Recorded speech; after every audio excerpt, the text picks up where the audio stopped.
मेरे बचपन से दिन कटे एंजाइटी में लगे हैंड्स टाइट हैंड राइटिंग है बकवास तो they can write land mind में यू कैन रन बट महीने से क्या क्या बर्दाश्त कर रही हूँ पता है। 2 महीने से ज्यादा हो गया। नहीं बोल रही यार, नहीं बोल रही पर चंद्रिका जी तुम्हें हमेशा इंस्टाग्राम पे रोते हुए ही दिखेंगी। अभी साल भर पहले ये इंस्टाग्राम पे रो रही थी क्योंकि इनके 300 रुपए दिन वाले ठेले को एमसीडी वाले उठा के ले जा रहे थे।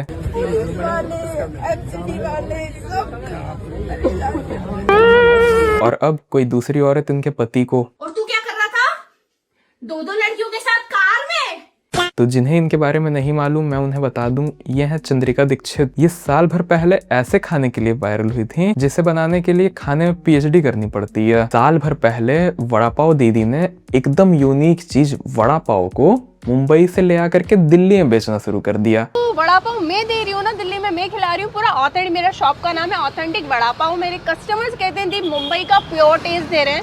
अरे यार, अगर कोई चीज किसी जगह पे नहीं मिल रही तो उसका रीजन होता है। दिल्ली वालों के पास पहले से ही इससे अच्छा खाना है। छोले भटूरे, छोले कुलचे, राजमा चावल, बटर चिकन, चिकन तंदूरी और न जाने क्या क्या। कौन ही आएगा आपके दुकान पे सूखा वड़ा पाव खाने, वो भी बिना चटनी। ये कौन लोग हैं जिन्हें पाव में भजिया और मसाला डालने नहीं आ रहा? भाई कौन इस मुंबई के ओवररेट खाने को दिल्ली में ओवरली प्राइस्ड होने के बावजूद ओवर क्राउडेड लाइन में लग लग के ले रहा है? दीदी सच सच बताना, सब बस आपको देखने आता है ना? प्रिटी प्रिविलेज का अच्छा फायदा उठा रही हो आप। क्योंकि देखो, वड़ा पाव मैंने बचपन में खा रखा है मुंबई का, और ऐसा फीका चीज के भी पिछले साल मैं फिर मुंबई हो आया, लेकिन मैंने इस बार उसकी तरफ देखा भी नहीं। वो अलग बात है कि वो मेरे नजर में आ गया क्योंकि आधी जनता वड़ा पाव ही खा रही थी और जो नहीं खा रही थी वो वड़ा पाव बेचने में लगी हुई थी। और जब वड़ा पाव बेचते बेचते इनका फेम कम होने लगा तब ये पहुंचती हैं बिग बॉस, जहां खूब चिल्लाने के बाद भी एक शांत और भंड इंसान इनसे ज्यादा दिन तक घर में टिक जाता है। और ये बिग बॉस भी बहुत ही कुत्ती चीज है क्योंकि कुछ लोगों का तो ये करियर ही बना देता है, कुछ लोगों को कलेश करके व्यूज कमाने की एक्टिंग सिखा देती, और बाकी कुछ लोगों का तो करियर ऐसा खत्म करती कि फिर वो इंटरनेट पे कभी दिखाई नहीं देते हैं। तो बिग बॉस से निकलते समय दीदी इतना तो सीख ही गई थी कि कलेश is equals to views, that is equals to brand promotion, that is equals to पैसा। और देखो बात ऐसी है ना कि वड़ा पाव से कभी किसी का पेट भरा नहीं है, तो कर डाला कलेश इन्होंने अपने ही पति के साथ अपने ही घर में। तू मुझसे कितना प्यार करता है, जितना तेरा पति नहीं करता होगा उतना। अरे यार ठंड बहुत है, चलो वहां जहां गर्मी हो, मेरे अंदर बहुत गर्मी है। मैं दिखाऊं?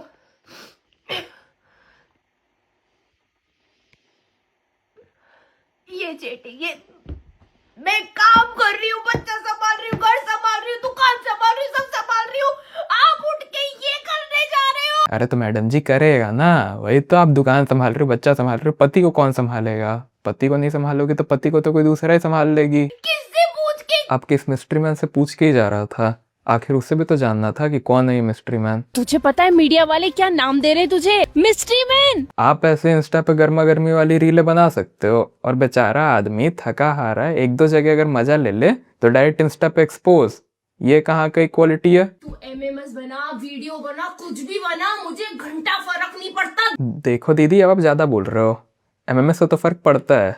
आप ही की बिरादरी वाले की वायरल हुई थी, बेचारों को आज तक जिल्लत का सामना करना पड़ता है। चंद्रिका, तुम मुझसे इस दुकान का तो एक्सेस कभी नहीं ले पाएगी, चाहे पेज का ले लेगी, लेकिन इस दुकान का एक्सेस कभी नहीं ले पाएगी। बीवी की एक्सेस दूसरे के पास चलेगी, उसकी चिंता नहीं है भाई को। भाई को बस अपना वड़ा पाव का ठेला चाहिए।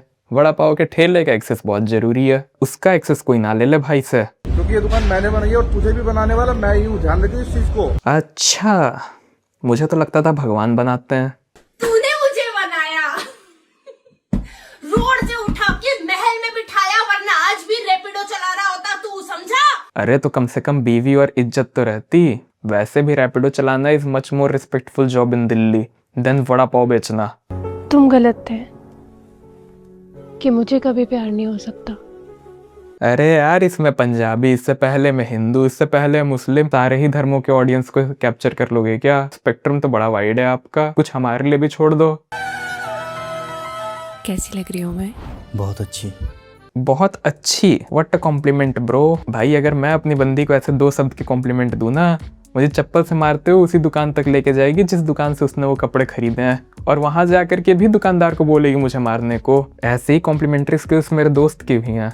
आज तक आधी बंदी भी नहीं बनी है साले की। सुंदर ये पगड़ी और शेरवानी लग रही है। वो तो लगेगी ना, जरीदार से जो ली है। जरीदार? ये कौन है?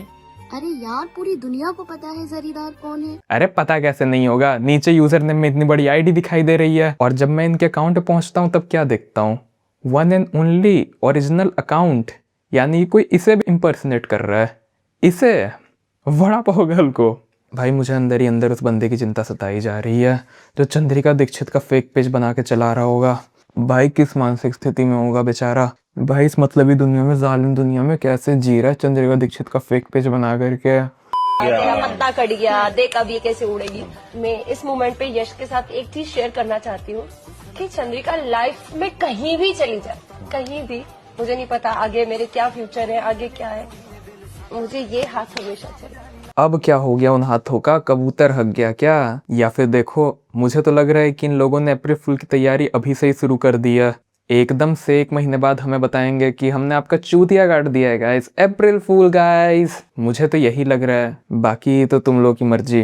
और तुम लोग की मर्जी, मुझे भी चाहे तो इंस्टा पे फॉलो कर सकते हो, नीचे डिस्क्रिप्शन में लिंक मिल जाएगा। तब तक के लिए बाय बाय।